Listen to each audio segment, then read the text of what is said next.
نبی بعدہ وعلی آلہ واصحابہ اجمعین اما بعد فاعوذ باللہ من الشیطان الرجیم بسم اللہ الرحمن الرحیم فاذکرونی اذکرکم واشکروا لی ولا تکفرون صدق اللہ العظیم ان اللہ وملائکتہ یصلون علی النبی یا ایھا الذین آمنوا صلوا علیہ وسلموا تسلیما درود پاک پڑھ لیں الصلاۃ والسلام علیکم یا سیدی یا رسول اللہ وعلی آلک واصحابک یا سیدی یا حبیب اللہ الصلاۃ والسلام علیکم یا سیدی یا رسول اللہ وعلی آلک واصحابک یا سیدی یا رحمۃ للعالمین۔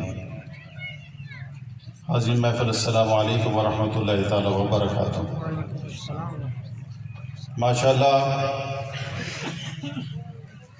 آج کی یہ ایمانی عرفانی نورانی روحانی محفل پاک سالانہ عرس مبارک مشائخ عظام ڈنگر روڈ شریف دل و موم اور میرے والد گرامی حضور قبلہ عالم قطب العارفین رحمۃ اللہ تعالیٰ علیہ کا سالانہ عرس مبارک بالخصوص یہ محفل انعقاد پذیر ہے، جس میں میں دیکھ رہا ہوں قرب و جواز سے دور و دراز سے اہل محبت، اہل عقیدت، اہل عشق آئی بیٹھے، اور میرے دائیں بائیں پیارا کا گلدستہ ہے۔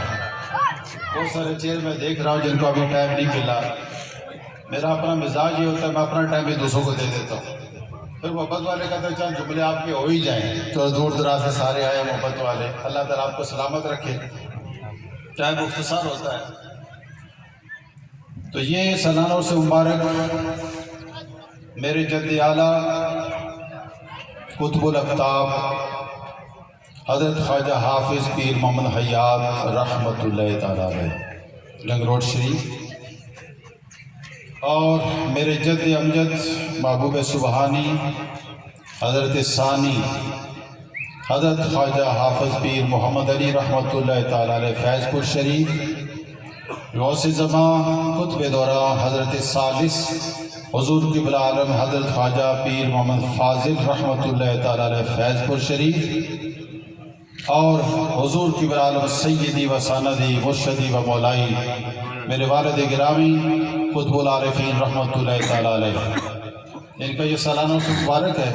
اس میں خصوصی دعا ہوگی دیگر علماء کے لیے بھی، مشائخ کے لیے بھی، اور میرے برادران حضرت صاحبزادہ پیر محمد یونس رحمۃ اللہ تعالیٰ علیہ اور حضرت صاحبزادہ پیر محمد یحییٰ رحمۃ اللہ تعالیٰ علیہ، اور میرے عمزاد قائد تحریک ختم نبوت فی الکشمیر حضرت علامہ مولانا صاحبزادہ پیر محمد عتیق الرحمن فیض پوری رحمۃ اللہ تعالیٰ علیہ فیض پور شریف، ان سب کے لیے خصوصی دعا ہو۔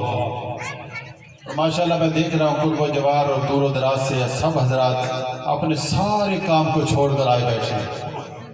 شادیوں کا بھی سیزن ہے ماشاءاللہ، پھر بھی آپ نے ٹائم نکالا اور وقت پر تشریف لائے۔ آج کے سارے پروگرام کا خلاصہ میں عرض کرنے لگا ہوں۔ ایک بہت بڑی ہستی ہوئی ہے، حضور غریب نواز حضرت قاضی سلطان محمود رحمۃ اللہ تعالیٰ علیہ آواشی والی سرکار۔ آپ ایک دن تشریف فرما تھے اور کسی بندے نے عرض کیا حضور سارے قرآن پاک کا خلاصہ اور ساری احادیث کا خلاصہ 2 جملوں میں ارشاد فرما رہا، جملے ہوں 2 تو خلاصہ ہوگا قرآن پاک میں، یا حدیث مبارکہ میں خلاصہ، تو جملے 2 تو میں سنو اطاعت لامر اللہ والشفقۃ علی خلق اللہ، اللہ کے امر کی اطاعت کرنا اور اللہ کی مخلوق پر شفقت کرنا، یہ اصل چیزیں، حقوق اللہ بھی اور حقوق العباد بھی، دونوں چیزیں آ جاتی ہیں۔ اور حقوق العباد میں سے والدین کا بڑا حق ہے۔ میں بچوں اور جوانوں سے بطور خاص کہا کرتا ہوں جن کے والدین زندہ ہیں اللہ اور زندگی عطا فرمائے، ان کی زیارت کریں، ان کی خدمت کریں، ان سے دعائیں لیں، اور جو دیگر عزیز و اقارب ہیں ان کے حقوق کا بھی خیال کریں۔ ہماری زندگی بڑی مختصر ہے، ایک قبرستان تھا، وہاں پر ایک سائیں صاحب بیٹھے ہوئے تھے. اجنبی بندہ آیا، مسافر تھا. کہنے لگا سائیں جی شہر میں جانا ہے، راستہ کون سا جاتا ہے؟ سائیں صاحب نے قبرستان کی طرف اشارہ کیا، یہ شہر ہے. اس نے کہا سائیں جی تسا میری گل کو نہیں سمجھی، میں نے وہاں جانا ہے جہاں پر لوگ رہتے ہیں. سائیں صاحب نے کہا یہاں بھی لوگ رہتے ہیں. پھر اس نے عرض کیا سائیں جی اجے بھی گل کو نہ سمجھے، جتنا بازار ہونا تے دکانہ ہونی ادھر میں جانا ہے. سائیں صاحب نے کہا جس کو تو شہر کہتا ہے نا وہ شہر نہیں. اتنے سال ہو گئے مجھے یہاں رہتے ہوئے، وہاں سے لوگ ادھر آتے ہیں، یہاں سے اٹھ کر آج تک کوئی نہیں گیا ہے. یہ اصلی شہر ہے. ہماری زندگی بڑی مختصر ہے. ایک درویش آدمی تھے نا، انہوں نے اپنے صاحبزادے کو بھیجا جاؤ وہ ایک بادشاہ ہے، بادشاہ بھی ہے فقیر بھی ہے، بادشاہ بھی ہے فقیر بھی ہے، 10 فقر لے کے آؤ. اب وہ نوجوان سوار صاحب روانہ ہو گئے 10 فقر لینے کے لیے. تو بادشاہ نے استقبال کیا کہ میرے یار کا بیٹا آیا ہے. ویلکم ہو گئی. انہوں نے کہا کہ دیکھو شہر بڑا اچھا ہے، دکانیں بڑی اچھی ہیں، آپ نے یہاں وزٹ کرنا ہے، جانا ہے. اور 2 پولیس والوں کو بلایا، ننگی تلواریں ہاتھ میں دے کر، اور ایک دودھ سے بھرا ہوا پیالہ منگایا. اس نوجوان کے سر پر وہ پیالہ رکھ دیا، دودھ سے بھرا ہوا پیالہ. کا وزٹ آپ نے کرنا ہے، جانا ہے، چکر لگانا ہے پورے بازار کا، اور اگر ایک قطرہ دودھ کا نیچے گرا، پولیس والوں کو آرڈر کیا کہ اس کا سر قلم کرنا. مرتا کیا نہ کرتا. جانا بھی ضروری ہے، انکار بھی نہیں کر سکتا، بادشاہ کا آرڈر ہے، جانا ضرور ہے، چکر ضرور لگانا ہے، اور پھر دودھ کا بھی خیال رکھنا ہے. اب وہ نوجوان چلے، چکر لگایا پورے شہر کا، ایک قطرہ دودھ کا نیچے نہیں گرا. واپس آئے، بادشاہ سلامت نے سوال کیا میاں صاحبزادے بتاؤ شہر کیسا تھا، دکانیں کیسی تھی، مال کیسا تھا، لوگ کیسے تھے؟ انہوں نے جواب دیا بادشاہ سلامت گزرا میں ضرور ہوں، گزرا ضرور ہوں، میں نے کچھ نہیں دیکھا، میں نے دودھ سے بھرا ہوا پیالہ ہی دیکھا ہے، دودھ سے بھرا ہوا پیالہ ہی دیکھا ہے. بادشاہ نے کہا میاں صاحبزادے یہی درس فقر ہے، یہی فقیری ہے، یہی درویشی ہے. دنیا میں اس طرح رہو، ہاتھ کار والے دل یار جو ادھر رہے. تو پیر کالم شاہ صاحب رحمت اللہ علیہ فرماتے ہیں تلکن بازیاں دا پیڑ بہت چیڑا، سمر سمر کے قدم ٹکا بائی. تو جنہ پریا سراتے کریا قدم رکھن ڈر ڈر کے. کچھ وہ ہیں جنہوں نے برتن بھرا ہی نہیں، ان کو تو ڈر ہی کوئی نہیں.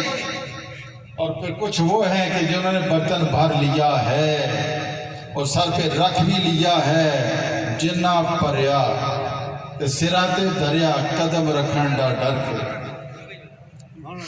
اپنی عبادت پہ ناز نہیں کرنا چاہیے، یقین رکھنا چاہیے، ناز نہیں، ناز اور بات ہے، فخر تکبر اور چیز ہے. خوشی ہونی چاہیے. پانی پرن سہیلیاں رنگ برنگے کڑے، پریاؤ دا جانی جدا توڑ چڑھے، پریاؤ دا جانی جدا توڑ چڑھے. بات تو بندہ لیتا ہے لیکن بات جو ہے کہ توڑ چڑھ جائے تو پھر بندہ کامیاب ہوتا ہے. ہمیشہ ڈرتے رہنا چاہیے. انسان خطا کا پتلا ہے، گناہ تو ہو جاتے ہیں. اب گناہ ہو گئے، اب کیا کریں گی؟ یہ داغ ایسا نہیں جو دھویا نہ جا سکے، اس کو دھونا پڑتا ہے. تنہائی ہو، اللہ کے حضور بندہ بیٹھ جائے، 2 نفل ادا کرے، اللہ سے معافی مانگے، مولا کریم کون سا گناہ ہے جو میں نے نہیں کیا، اور کون سا کرم ہے جو تو نے نہیں فرمایا. تیری بارگاہ میں آ گیا ہوں، الہی مجھ پہ کرم فرما، کوئی اور دروازہ نظر نہیں آتا. میں سچی توبہ کرتا ہوں. جب بندہ سچی توبہ کرتا ہے اللہ تعالیٰ پچھلے سارے گناہوں کو معاف فرما دیتا ہے. ایک حدیث پاک میں آتا ہے قیامت کا دن ہوگا، ایک بندہ حاضر ہوگا اللہ تعالیٰ کے سامنے. اس کے گناہ چھوٹے چھوٹے حکم ہوگا چھوٹے چھوٹے گناہ لاؤ، صغیرہ گناہ لاؤ، ڈھیر لگ جائے گا۔ حدیثیں تو ساری بڑی پیاری ہیں، تو اس میں بھی بڑی قوت و طاقت ہے، بہت پیاری حدیث۔ نا امید نہیں ہونا چاہیے، کرم فرمایا جاتا ہے۔ اللہ تعالیٰ فرمائے گا سارے اس کے صغیرہ گناہ لاؤ، ڈھیر لگ گیا۔ اب بندہ بڑا پریشان، بچنا بڑا مشکل ہے، کبیرہ گناہ سائڈ پر ہے، صغیروں کا ڈھیر لگ گیا، بہت پریشان ہے۔ اللہ تعالیٰ کرم فرمائے گا، کوئی نہ کوئی عمل قبول ہو ہی جاتا ہے۔ اللہ تعالیٰ فرمائے گا اس کے جتنے بھی صغیرہ گناہ ہیں نا، یہ ان سب کو نیکیوں میں تبدیل کر دو، گناہوں کو نیکیوں میں بدل دو۔ اس وقت ہمت پڑے گی، عرض کرے گا اللہ میرے کبیرہ گناہ تو بھی سامنے آئے ہی نہیں، ان کو بھی سامنے لائے تاکہ وہ بھی نیکیوں میں تبدیل ہو جائے۔ جب سرکار نے یہ ارشاد فرمایا، مسکرائے، دندان مبارک روشن ہو گئے، صحابہ کا مشاہدہ کر لیا، لیکن بندے میں ہمت آ جائے گی، وہ دیکھے گا نا صغیرہ گناہ جو ہے وہ نیکی میں بدل رہے ہیں، تو کبیرہ تو رہ گئے ہیں، ورنہ بندہ گناہ تو چھپاتا ہی ہے کہ یہ ظاہر نہ ہو جائے، تو ہمت بڑھے گی۔ یا اللہ کرم فرما دے، آپ اندازہ فرما لیں وہ کتنا کریم ہے، وہ کتنا کریم ہے، وہ کرم فرماتا ہے، اور دروازہ بھی کوئی نہیں۔ پہلی چیز ہے عقائد کی اصلاح، ہمارے عقیدے صحیح ہو جائے ہر اعتبار سے، اور دوسری چیز ہے اعمال کی اصلاح۔ جب دونوں چیزیں آ جائیں گی نا پھر پرواز ہوگی، دو پر ہوتے ہیں نا اصلاح، پھر پرواز ہوتی ہے۔ اگر ایک پر میں بھی گڑبڑ ہوگی تو پرواز مشکل ہو جاتی ہے۔ ان دونوں پروں کو ہمیں سلامت رکھنا ہے، ان کا دھیان کرنا ہے، عقیدہ بھی صحیح ہو اور اعمال بھی صحیح ہو۔ اور دوسری بات یہ ہوتی ہے کہ پوری امت مسلمہ کے لیے دعا کیا کرے، جب بھی دعا کریں نا سب کے لیے دعا کریں کہ یا اللہ ساری دنیا کے اندر جتنے بھی مسلمان ہیں سب پہ اپنا کرم فرما، فضل فرما۔ انشاءاللہ تعالیٰ اللہ تعالیٰ کی بارگاہ میں دعا ہے کہ سب کو عمل کی اللہ تعالیٰ توفیق رفیق عطا فرمائے۔ میں نے گفتگو مختصر کیا ہے اور سب کے لیے میں دعا کروں۔ آپ سب حضرات نے اپنے اپنے کاروبار کو چھوڑا، بڑی محبت کے ساتھ آئے، اللہ تعالیٰ قبول و منظور فرمائے۔ اب سلام کے دو شعر ہوں گے، پھر انشاءاللہ بیٹھ کر دعا کریں۔ کھڑے ہو جائیں، صلاۃ و سلام پڑھیں۔